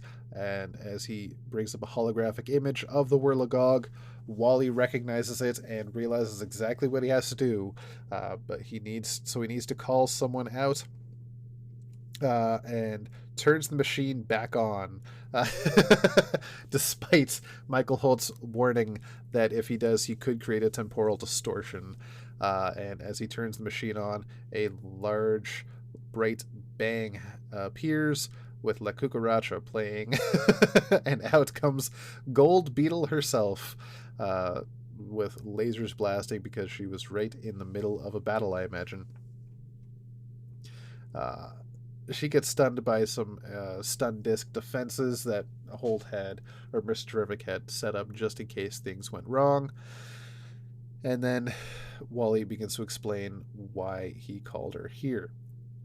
But this is at the point in time where Gold Beetle first meets Wally, so she has no idea who he is. So it's a little bit of a weird Doctor Who situation. They're meeting in reverse. If y'all are a fan of the Matt Smith River Song stories, that's exactly what's going on here.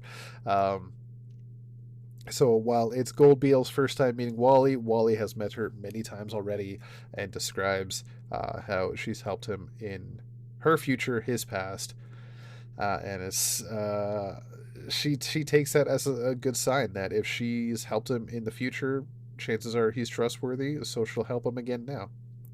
She has exactly what they're looking for with the Whirligog, as Wally describes it, as a time glass, or at least what Gold Beetle once described it as, a time glass. She goes and grabs it, gives it to Our Man, and They begin preparations to depart. But to do what they need to do, they'll first need to assemble a team, and Mr. Terrific has exactly the terrific number of candidates. So he calls on his old friends, Phantom Girl, Plastic Man, and Metamorpho. The Terrifics themselves all appear to help out, as Wally calls on Wallace or Ace, depending on what you want to call him. Kid Flash himself comes running. All he says is, Wallace. Wade's been captured by an evil old lady, and we're going to get him back. Wallace is all on board.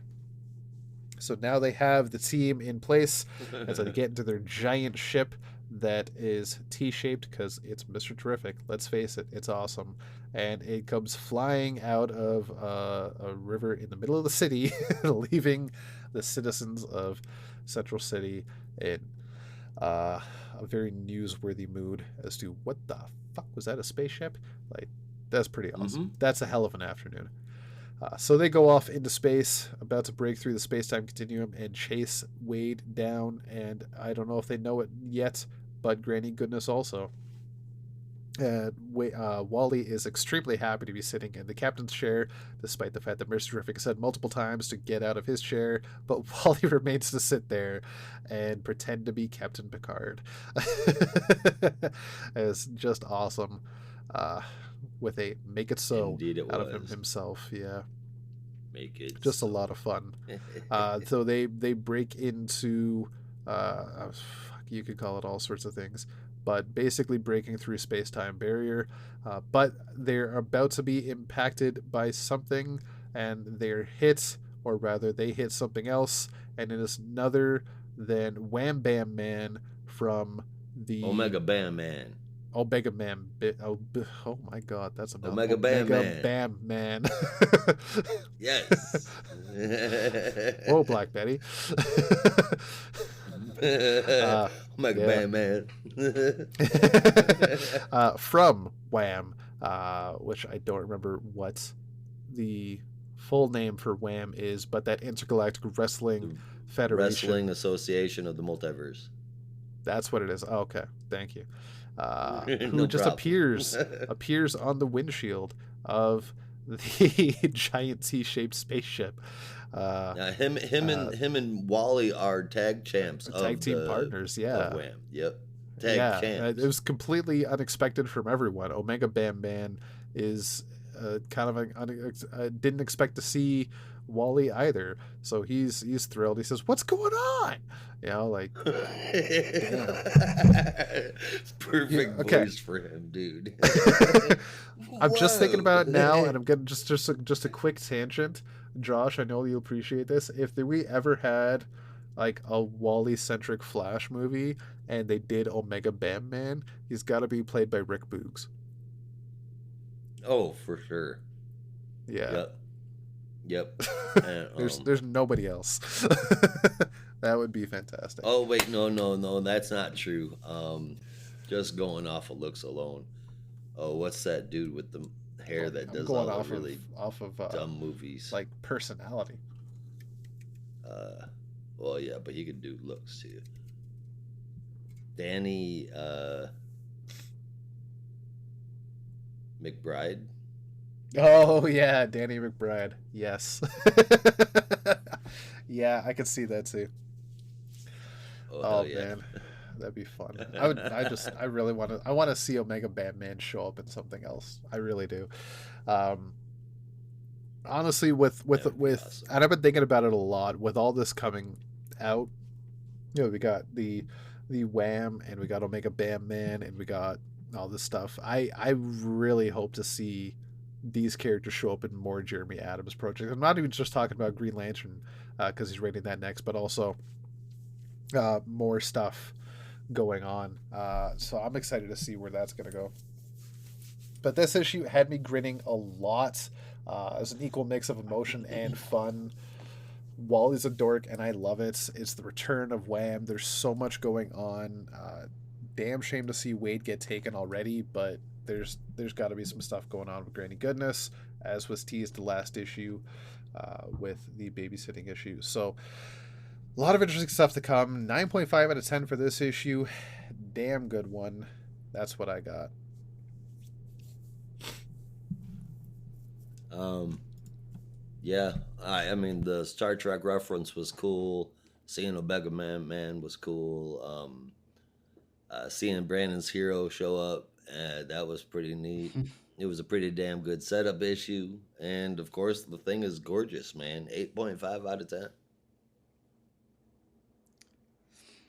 Yes, my Armageddon 2000 love continues to be justified. Excellent story that everyone should read. No, but in all seriousness, like Flash is so good.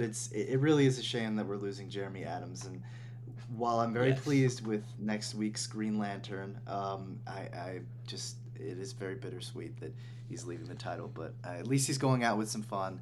And this issue is no exception. And yes, of course, I saw the Star Trek reference and lost my mind because of course Wally would be a Right. Star Trek Make nerd. it That's so. just so fitting. Yes. Yeah. So anyway, I had a lot of It fun. Eight point makes seven five out of 10. sense. It makes sense. You know And what's he'd be not like a fun? You child know of the what's not 90s. fun?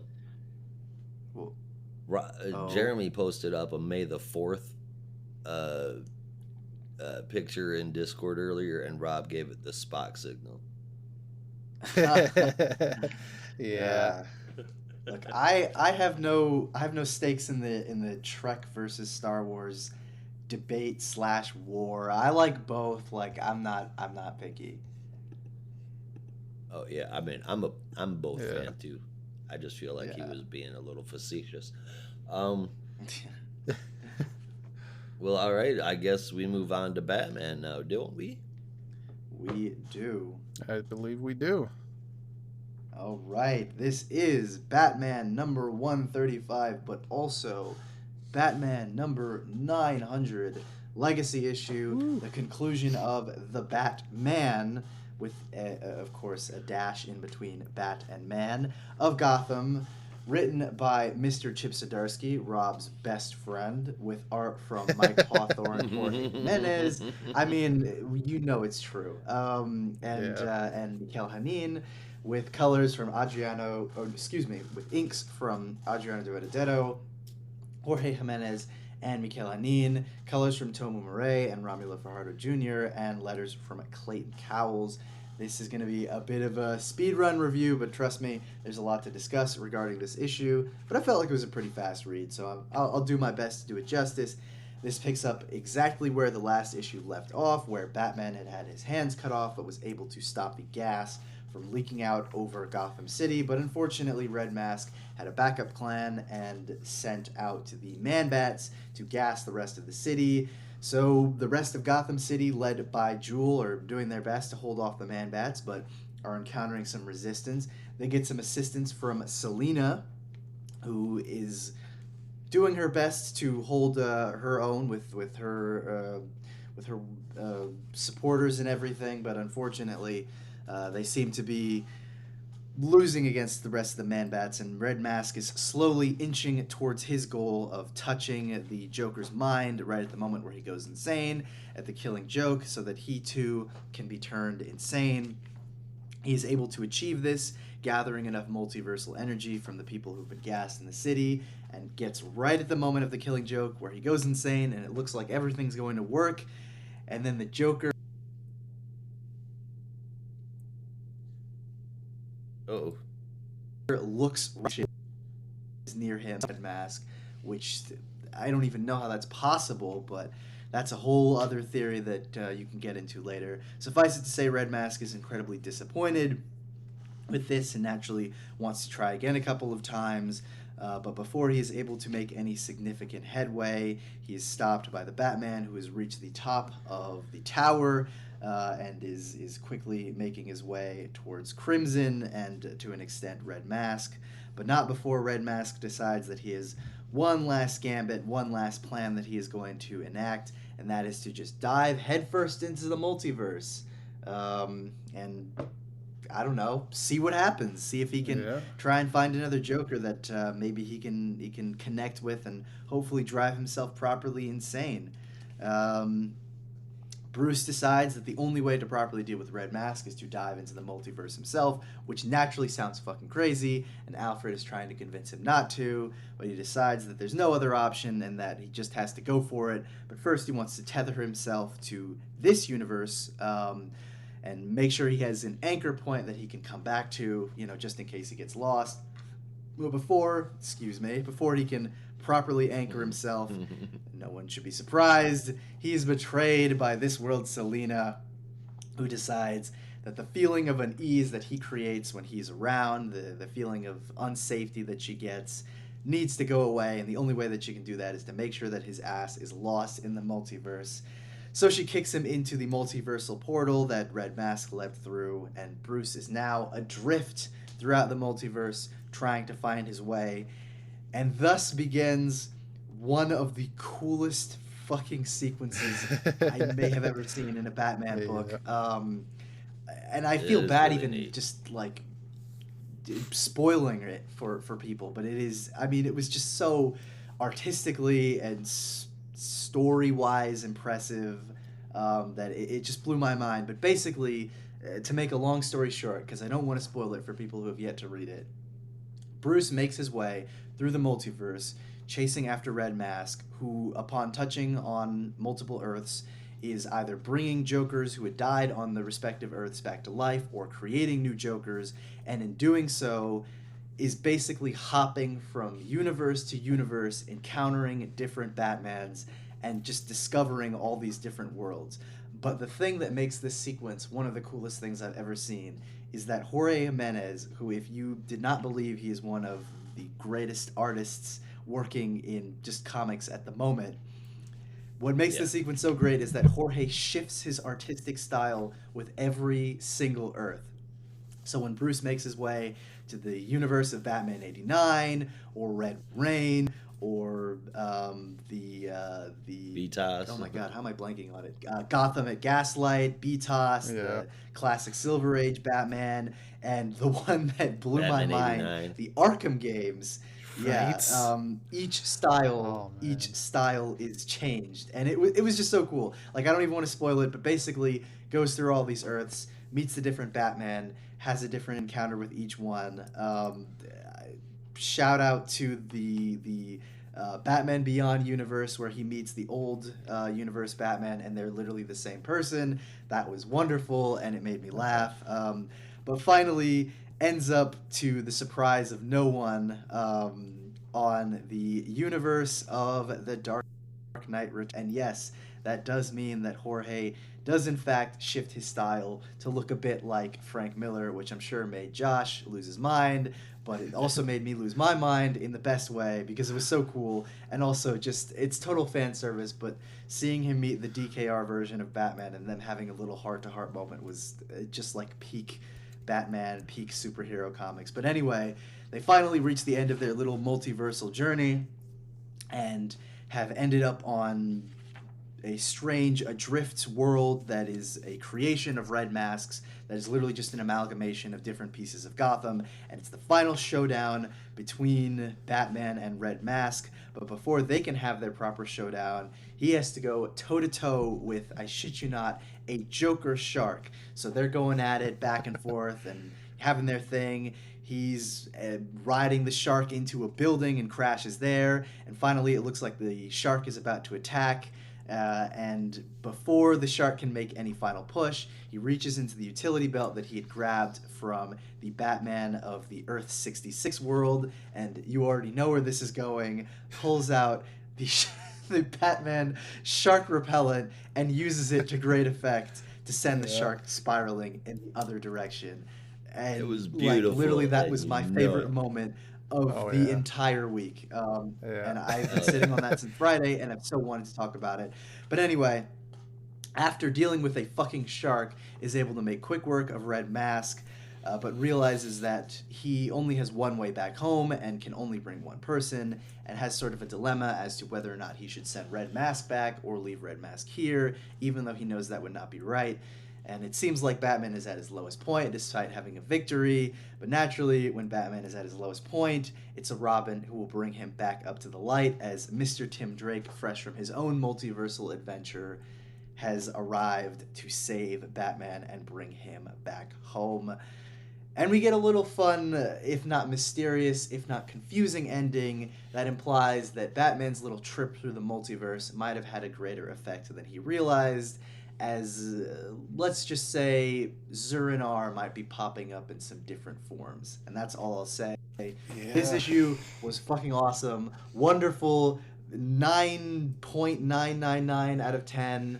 Just, I had so much fun, and that moment with the shark repellent, easily my favorite thing of the entire week. So, and also Jorge is like literally just a beast with how he was able to shift the styles so effortlessly. I'm God. blown away, Yeah. and I had a great time. So yes, 9.999 out of 10 for me. It's fantastic. I know Um, you have I to get mean, going in a few minutes. Do you want to rhyme off your top three in case we go over? Sure. Yeah, just in the event that we don't have enough time, top three for the week should be no surprise. Number one, oh wait, I guess I shouldn't give it away. Number three, Shazam. Number two, Flash. And number one had to be Batman. Favorite moment, obviously going to be the shark repellent moment. How could you not love that? Yeah. I honestly, I don't think you were giving away number one at all prior to saying it. We kind of already knew. agreed. Yeah. Yeah. All right. Yeah, no, that's a good top three for sure. So sorry, Josh. Yes, you were talking about Batman 900. Oh, a fucking insane wrap up to an insane story, dude. Big, huge fan service piece. This issue, but it worked really well for the story and fucking him and as an art god who just made it all work. Um, I was let down by there being absolutely no conclusion to failsafe. Like he just poofed Bruce to a different dimension and then disappeared himself. I guess that kind of let me I mean, for down. now. Um, but then another thing popped into my head about this. Batman stabbed Halliday in the gut with his bat ears. Yeah. Um, so maybe bat nipples had a weaponized purpose that we just never got to see. The That's a hell of a letdown for weapon. me there, the letdown for me about the fail safe stuff affects the score, but this was fantastic. Even if it wasn't for that, I'd be 9.99 as well. But I'm gonna give it an 8 out of 10. It's fair enough. I'll be honest. I would have been surprised if there was the failsafe wrap up in this story too, because this was all him just trying to get back home. And I imagine when he does get back home, we'll get some stuff about failsafe because failsafe's got to be still be out there. I imagine Yeah, but somewhere. Zdarsky's not still on Batman, is he? He is. Yeah, Oh, for the next year well, at least. well, hell yeah. Okay, then no worries. Sweet. Never mind. Yeah, no, he's not leaving anytime soon. I think he's on for the long haul, as it is, at least until he gets talked out of writing it, much like Jeremy Adams on Flash. Bastards. Oh, well, then I changed my score. It's a 9.5. Well, fair enough. All right. We'll save the failsafe comments for next story arc and see if he shows up. Yep. Yeah. Yeah, so I'll start off with I was wrong with my theories I've talked about over the past few months, saying that I think Bruce might be in hell or limbo or purgatory or something along those lines. I was way No, he's off. in heaven. Now he gets He a whole robot hand he gets to build shit for. yeah, he got the Anakin treatment. I was not expecting that. What and hell, it's Star Wars Day on the day we record this, so it's kind of fitting that he gets the Indeed. Anakin Skywalker treatment. Um, yeah, I could never be more happy that I was wrong though, because this trip through the multiverse was a hell of a thing. It was freaking awesome. Just page after page after page of whoa, this is cool. Um, my favorite stop along the way, like, as much as there was a lot of cool ones, especially seeing 66 being so awesome and wholesome, was honestly the Arkhamverse, because that's been a big question for fans of the Arkham games for the past fucking, I don't know, decade. What happened to Batman after the mansion imploded? Uh, and as it seems, based off his dialogue, it sounds like this takes place after Arkham Knight, so maybe he's actually alive. So Maybe. yeah, at least there's some kind of questions answered. And I'm hoping maybe we'll get to see more of these, some of these universes, particularly the Arkhamverse, a bit more. Especially if that last page about Zur-En-Arrh is to be hinted at. There's definitely a lot more to see from some of these Batmen. Um, yeah, just an amazing issue. Just an amazing fucking issue. 9.25 out of 10. I might even just bump it up to 9.5 because talking about it with you guys always makes me more excited. So yeah, I'll second it. 9.5 out of 10 for Batman number 900. Hell of an anniversary issue. All right. Well, I'll so throw my top three out there real quick, I suppose. Go for it. We're up against the clock here. Top three. This completely rearranged, knowing that Zdarsky isn't off this book. I thought he was. So, The Flash was a great book, just not here. Third place goes to Adventures of Superman, Jon Kent. Second place goes to Poison Ivy, and first place goes to Batman. My favorite moment, I think we all love to see Harley and Ivy together again. I think we all love the shark repellent. But I'm going to choose the one that came from Shazam. That single page splash of Billy about his podcast. I'm a sucker for that cutout art or whatever it is you call it. I just fucking love that. So yeah, I chose that for my favorite moment this week. Right on. Right. As for me, top three, number three, I had Poison Ivy, and number 2 and 1, very tied. I was flip flopping about which one was a little higher than the rest. But number 2, I put Batman. Number 1, just barely by like a fraction of a millimeter beat out Batman. It was The Flash. Just because I had me grinning a little bit more. And favorite moments, conveniently, I had 2 from my top 2 books. I had number 1 was Make It So from Wally in The Flash, but if anybody else was going to take that, I would have mentioned just seeing the Arkhamverse Batman show up was freaking awesome. Would be my favorite moments for the week. Yeah. So that was our favorite moment. Now it's time for your favorite moments. It is... Is there one? Does anybody have a big sticker this week? I'm gonna be honest with you, no. I really don't. Don't save this out. I don't think there was a single book I disliked this week. No, it really hasn't. Nope. I've yet to read Peacemaker. I even enjoyed all of the honorable I mentions. don't think I'm gonna hate it. Like Everett on the show was great. Yeah, right. Cleveland can take a rest for the week. We'll give him the week off. Absolutely. Tim Drake still sucks. I don't think I gave anything a score lower than an 8.25, which is like shocking for me. Wow. Yeah. It's a good week. Yeah, Shazam got an 8, and that was my lowest. And that was in your top 3, wasn't it? Shazam, no. No. No, I can't put an 8 on the stink list. That'd be absurd. No, definitely not. Yeah. Well, that would just be me being a shit. And with that, I guess that's our show. Because no biggest stinker this week, folks. Sorry. Check us out on Twitter at NotARobotComics and subscribe to our Substack for bonus reviews, articles, and more. We're also on Instagram. We're on Discord. If you visit us and support us, you can get onto the Discord server and chat with us whenever the hell you want. And as always, there's only one way we say goodbye around here. Until next time. Be good to each other. And don't be a robot.